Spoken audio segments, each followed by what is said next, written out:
Bonjour et bienvenue chez Frico Féminin. Frico Féminin, c'est la chaîne où les rêves professionnels et financiers des femmes prennent vie. Et aujourd'hui, on va évoquer un sujet qui est souvent problématique pour vous quand vous lancez ou souhaitez développer une activité, qui est la question de votre image, la question de la marque et comment est-ce que vous pouvez développer une image qui vous reflète pleinement. Et on va en parler avec une spécialiste du sujet parce qu'on accueille aujourd'hui Stéphanie. Bonjour. Bonjour Ophélie, je suis ravie d'être avec toi aujourd'hui pour parler de ce sujet effectivement qui me passionne assez. C'est ce que je fais au quotidien. Mais avant de passer à cette interview, je vous invite à vous abonner à Frico Féminin et à télécharger votre cadeau dans la description, les 6 clés, les 6 secrets pour devenir libre financièrement. Alors Stéphanie, justement, cette question de la marque personnelle et du fait de s'autoriser à avoir une image authentique, pourquoi est-ce que c'est essentiel quand on développe une activité et qu'on décide notamment de devenir indépendante? C'est essentiel parce que justement, c'est exactement là où va se situer votre valeur en tant qu'indépendante. La différence entre ce que vous avez à proposer et ce que quelqu'un d'autre qui ferait le même style de choses a à proposer, c'est justement vous, c'est qui vous êtes, c'est comment vous êtes, votre façon de faire ce job ou de faire ou de délivrer cette prestation. Et ça, il va falloir le mettre en avant. Comment? La première chose, le premier lien que les gens auront souvent à vous, c'est votre image.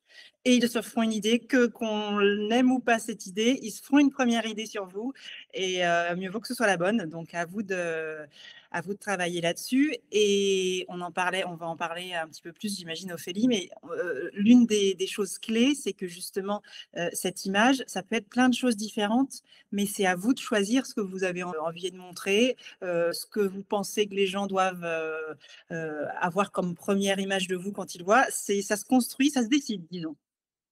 Alors, une des principales erreurs que je vois notamment chez les femmes qui décident de monter une activité, c'est qu'elles pensent qu'il faut coller quelque part aux standards d'une corporation et qu'il y aurait une manière de faire. Exactement, c'est un petit peu ce que je te disais ce que je remarque avec les clients avec lesquels je travaille, c'est que souvent on vient avec une idée préconçue de ce qu'on attend et d'ailleurs les personnes me demandent à moi, qu'est-ce qu'on attend de moi, tel job? Quelle est l'image, qu'on doit construire autour de ce job? Alors que je pense que le travail doit être fait à l'inverse, c'est-à-dire se questionner sur ce qui est important pour soi, ce qui est important dans mon business, les valeurs que j'ai, ce que je veux apporter à mes clients et cette somme de choses, en gros, c'est qui vous êtes. Donc, on parle plutôt de qui on est pour voir ce qu'on veut montrer et non pas quelle idée je pense que ce métier a. Et très souvent, c'est difficile il faut un petit peu ouvrir les chakras, comme je dis, et s'autoriser à montrer ce qu'on a envie de montrer, ce qu'on a envie d'être, ce qu'on a envie de proposer et être ambitieux là-dessus et non pas coller à des choses déjà faites qui vont pas forcément être collées avec ce qui vous êtes et on se rend pas compte qu'en faisant ça, on se coupe quelque chose qui est hyper précieux, c'est ce que vous avez à proposer que personne d'autre ne peut faire puisque c'est votre personnalité qui offre ça. Oui, et quelque part, ça nous permet de nous différencier et puis, alors, souvent on a peur de le faire. On a peur de le faire déjà parce qu'on pense qu'il y a des standards et cette notion de standard, elle est héritée souvent de ce qu'on a vécu dans le salariat. Parce que dans le salariat, quelque part, souvent quand on rentre dans son métier, et ben, on rentre dans un costume, et ça dépend les métiers qu'on a. Notamment dernièrement, en termes d'anecdotes, là, j'en parlais avec quelqu'un qui venait des métiers de la banque et de la finance et qui est en train d'en sortir et elle me disait: «Il faut que je développe, une image», notamment alors elle était partie pour nous faire quelque chose avec un fond bleu, un chemisier blanc et des cheveux très tirés, alors que c'est quelqu'un de très gai, très lumineux et je lui disais: «Mais fais surtout pas ça, au contraire, autorise-toi à être pleinement toi-même déjà parce que tu sors de ce job salarié et parce que les personnes vont venir à toi parce qu'elles n'auraient pas été vers la banquière que tu étais, mais cette femme lumineuse, radieuse et naturelle que tu es, elles vont avoir envie de venir vers toi». Exactement, mais tu as mis le doigt sur, un truc vraiment, vraiment essentiel et ça vient quand même, hein, les gens commencent à comprendre que ça, c'est important, mais c'est tellement essentiel et effectivement, ce genre de code, on a du mal à s'en défaire quand on vient du salariat, donc il faut pousser. Moi, je suis là pour être un petit peu en sorte de coach, je suis pas coach moi-même, je suis quand même photographe, c'est mon métier premier, mais les gens ont besoin d'une petite impulsion pour dire: Ben oui, tu as le droit de faire ça et fais-le. Et c'est justement ça qui va être gagnant. J'ai fait récemment une personne qui était gestionnaire de patrimoine. Et pour le coup, elle avait bien conscientisé ça. Et elle venait cette demande de, certes, j'ai un métier je dois montrer l'expertise, je dois montrer le sérieux, etc. pour rassurer. Mais je veux aussi montrer que dans mon métier, je rentre dans la vie des gens. On parle de choses assez intimes. Donc, je suis quelqu'un d'accessible. Donc, je suis quelque chose de sympa. Et ça, bah, il va falloir le montrer sur les photos. Si elle est sa vieille photo corporate, qui était une très jolie photo, mais très posée, très, bah, comme tu le disais, corporate, ça n'allait plus. Et elle avait bien ciblé ça, elle avait raison. Et ça cartonne de réussir à se différencier de cette façon-là. Et souvent, ce qui nous empêche de le faire, bah, c'est justement la peur du jugement des autres.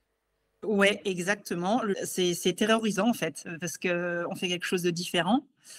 Mais elle s'en va très très vite dès qu'on passe de la posture à oh, je vais le faire, est-ce que je sais pas. Mais une fois qu'on a pris la décision et qu'on poste et qu'on se montre et que ça y est, on a enlevé cette barrière-là de j'ai peur de me montrer tel que je suis, je le fais, ben là ça y est, c'est comme une barrière levée et ça donne des ailes. Donc travaillons sur cette peur, ouais, c'est hyper important. Du coup, pour développer une communication qui est alignée avec ce qu'on est, un personal branding qui nous reflète, quels sont les meilleurs conseils et quelles sont les questions justement qu'on pourrait se poser pour aller dans le bon sens? Ce qui est essentiel, c'est revenir au message premier. Qu'est-ce que je veux à sa cible? En fait, il faut vraiment se poser des questions marketing avant de faire tout ça finalement. Rien de très compliqué, mais à qui je m'adresse, à qui je veux parler, parce que je pense que c'est une erreur de vouloir parler et plaire à tout le monde. Il faut plaire aux personnes à qui on a besoin de plaire. Il faut parler à ces personnes-là. Et si vous y arrivez, si vous allez dans des images qui vont parler à cette cible-là, ben, ces personnes-là viendront pour vous et pour personne d'autre. Et ils vont très vite identifier que vous êtes la personne en accord avec un petit peu ce qu'ils recherchent. C'est ça l'idée. Ces images permettent de vite identifier si ça colle ou pas. Après, évidemment, il faut aller un peu plus loin. Si vous proposez un service pourri, les images vont pas suffire. Mais entre services de qualité égale, si vous avez les images qui seront alignées, encore une fois, l'idée d'alignement pour moi est hyper importante, alignées avec ce que vous proposez, alignées avec ce que vous avez à offrir aux gens, les gens ne seront pas déçus et ce sera en rapport avec ce qu'ils pensent aller chercher quand ils vous voient ces images-là, quand ils vous voient, quand ils consultent votre site internet, votre profil LinkedIn, votre Instagram. Ils vont déjà se faire une première idée, est-ce que je vais un peu plus loin ou pas, ou je m'arrête là, je passe à quelqu'un d'autre. Et du coup, ça permet aussi d'attirer sa clientèle idéale. Alors ça, c'est quelque chose sur lequel je voulais insister, c'est s'autoriser à avoir une image très personnelle. Ça permet notamment de faire ça. Tu vois, par exemple, moi, quand j'ai développé Fric au féminin, j'ai beaucoup réfléchi justement aux valeurs que je voulais transmettre. Donc, quelque chose, on va dire, d'assez cash, d'assez direct, beaucoup d'authenticité. Le fait d'être des femmes simples, parce que j'en avais marre justement que sur ces sujets du business et de l'investissement, c'est soit très masculin et entre guillemets très galvaudé, très costard cravate ou très chemisier blanc chez les femmes. Et du coup, je me suis dit, bah, je vais casser les codes et mes décors, ma manière de le présenter sont complètement différentes. Et de toute façon, je n'allais pas me mettre avec un chemisier blanc parce que c'est pas du tout mon style. Et je suis plutôt style plante verte, balade, simplicité et couleurs vives. Oui, c'est ça. Ben, tu as bien résumé, hein. Il y a une histoire d'être rassuré aussi, tout simplement. On se sent rassuré parce qu'il y a quelque chose d'un petit peu connu. C'est notre univers, quand on va vers quelqu'un ou vers quelqu'un d'autre. Il y a une sorte de coup de foudre qui se crée aussi quand tu cherches un prestataire, avec des gros guillemets, hein, mais il faut que ça matche. C'est une histoire de rencontre. On en revient toujours à ça. Et cette image, cette façon de se mettre en valeur, bah, encore une fois, ça va aider à la bonne rencontre. C'est comme pour une rencontre amoureuse. Si vous vous montrez sous un jour qui n'est pas vous, si vous vous forcez à être comme ci ou comme ça et que ça ne vous ressemble pas, il y a un moment où ça ne va pas coller. La personne attendra quelque chose de vous que vous n'êtes pas. Donc, autant dès le début vous montrer tel que vous êtes et vous dire que c'est ça, là, c'est ça votre valeur, c'est vous. Bon, et du coup, il faut aussi prendre le temps d'investir sur cette question, d'investir sur soi et de développer quelque chose qui nous est propre, parce que je vois beaucoup de personnes qui pensent qu'il y aurait une manière d'opérer au démarrage et qui développent de la communication standard. Alors, on le voit beaucoup aujourd'hui avec les intelligences artificielles. Les intelligences artificielles dans le business, elles ont un bon côté qui est le fait de nous aider à gagner en productivité sur un certain nombre de choses. Le mauvais côté, c'est qu'elles lissent la communication et du coup, c'est beaucoup plus impersonnel et ça suscite beaucoup moins d'émotions. Oui, et quand même, les gens s'en rendent compte assez vite. Comme tu dis, ça peut être pratique pour certaines choses, mais tu parlais au début de notre entretien d'authenticité. Tout le monde est hyper sensible à l'authenticité et on demande de ça et de plus en plus. Et il n'y a pas encore tant de personnes qui arrivent à assumer de mettre en avant ce côté personnel, parce que souvent, on a peur que ça a un côté un petit peu égocentrique, un petit peu narcissique, se mettre en avant. Mais tu n'es pas obligé de te mettre en avant en racontant. À toi de mettre la limite sur jusqu'où tu veux aller. Et on n'est pas obligé de rentrer dans l'intime, dans ce qu'on ne veut pas montrer. Mais se montrer et donner accès à ce qu'on est personnellement, c'est pas forcément du narcissisme. On peut le faire de la façon qu'on veut. C'est ce frein-là aussi qu'il faut lever pour accepter de rentrer dans cette authenticité que tout le monde apprécie. Oui, ça c'est important ce que tu dis parce que je vois beaucoup de femmes qui se lancent et qui ont un plafond de verre sur la visibilité qui est lié notamment à tout ce qu'on leur a expliqué quand elles étaient enfants, qui est c'est pas très bien voir de faire sa maline, c'est pas très bien voir de se montrer, de communiquer. Et quand on devient entrepreneur, c'est pourtant essentiel. Il faut le faire pour pouvoir développer son activité. Ça, c'est hyper important ce que tu dis et je le remarque aussi. Et alors, comment lever ce frein-là, je ne sais pas, mais il est vraiment très, très là et c'est très féminin. Ce que tu dis, on a été éduqué à se dire que se montrer, c'est pas bien, etc. Mais il y a se montrer et se montrer. Si vous vous montrez encore une fois, si c'est authentique, si c'est vous, si c'est pour parler de ce que vous avez à offrir, non, c'est pas mal.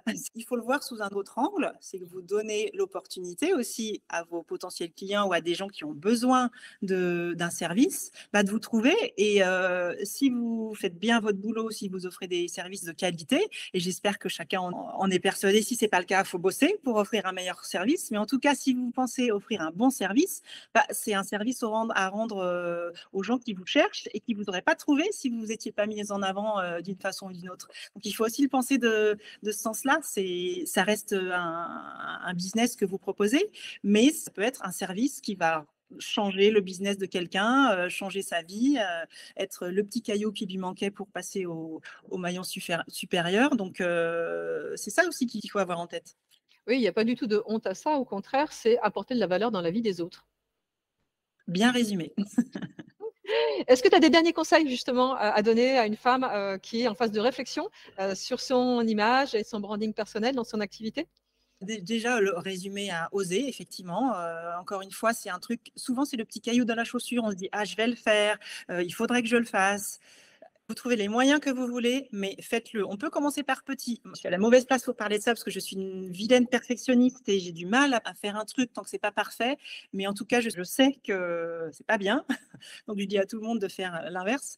Mais effectivement, on n'a pas besoin d'une image parfaite pour la partager. Si vous n'avez pas encore passé le pas dans votre tête de prendre un photographe professionnel, trouvez-vous quelqu'un avec qui vous vous sentez bien, faites un échange de photographies. En tout cas, il faut le penser. C'est pas la photo de vacances où vous étiez. Il faut le penser, il faut le réfléchir, que ce soit avec un professionnel ou que ce soit entre copines, vous faites des photos. Ça doit être des choix établis sur quand on va le faire où, quand pas entre deux trucs, on le prévoit.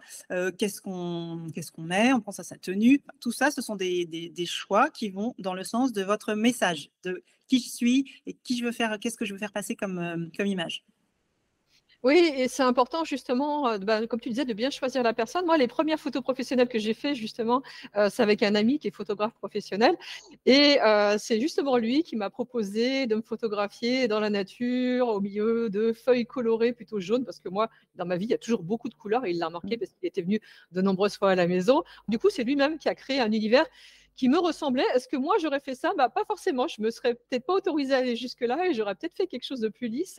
Et ces photos, maintenant, moi, elles datent d'il y a à peu près 2 ans. Et je me suis dit que justement, là, on évolue aussi et il faut s'autoriser à faire évoluer son image en fonction de la nouvelle personne qu'on est. Et je me suis dit dernièrement qu'il allait falloir que j'en refasse et que justement, j'allais peut-être mettre encore plus d'accent sur le côté nature parce que chez moi, il y a de la nature tout le temps.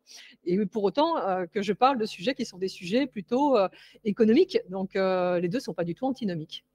Oui, donc c'est un très bon exemple. Donc tu vois, ce photographe-là, il avait bien décelé vers où il allait t'amener gentiment en te tirant la main. Il faut se faire un petit peu coacher aussi pour être prise en photo. C'est un exercice presque de mise en danger de se faire prendre en photo. C'est normal en fait de je dis toujours aux gens, 90 des gens me disent: «Mais je suis pas photogénique, j'aime pas ça». C'est normal, c'est bizarre de se faire prendre en photo, surtout quand on est tout seul, d'être devant un objectif, on se sent tout petit, on sait pas où mettre ses mains. Donc il faut quelqu'un qui sache vous coacher, qui sache vous mettre, à l'aise, que ce soit encore une fois un professionnel ou une amie, il faut que ce soit un choix de votre part aussi. Si vous allez voir un professionnel, vous en regardez plusieurs. Si c'est quelqu'un qui vous est recommandé par quelqu'un d'autre, très bien, mais est-ce que cette personne vous correspond? Peut-être qu'elle correspond, ce photographe-là a été très bien pour cette personne-là, mais peut-être pas pour vous. Donc, ça, de la même manière, ça doit être une réflexion de votre part sur qui va être la personne qui va un petit peu vous prendre en main pour faire accoucher de cette photo qui vous propulsera. Avoir une belle photo de soi, quand je dis belle, je ne parle pas que d'esthétique, c'est une photo vraie, une photo, quand vous allez la regarder, vous allez vous dire oui, ça c'est moi, et ça c'est ce que je veux faire passer aux gens. Mais avoir ça, c'est comme un super pouvoir. Je dis souvent ça aux gens, ça vous donne des ailes, ça vous propulse, donc faites-le bien. Oui, puis c'est important, c'est ce que tu disais en termes de confiance en soi, c'est Mm. important pour l'image qu'on a de soi-même. Exactement, ça donne un gros boost on se sent plus légitime, on se sent, ouais, ça va plus loin qu'on ne pense, avoir des belles images de soi, c'est pas une thérapie, mais c'est hyper important pour le boost de confiance en soi, ouais. Je te remercie Stéphanie pour ces précieux conseils. Je ne doute pas que ça va en inspirer beaucoup et ça va les aider justement à développer une communication qui est plus alignée. Et vous retrouverez dans la description de cette interview tous les éléments pour contacter et être accompagné par Stéphanie. Merci beaucoup Ophélie. Je vous invite également à nous laisser un commentaire, à nous mettre un pouce pour soutenir ma création de contenu et à me faire part dans le questionnaire que vous trouverez dans la description de cette interview des prochains sujets que vous aimeriez qu'on évoque avec une super experte.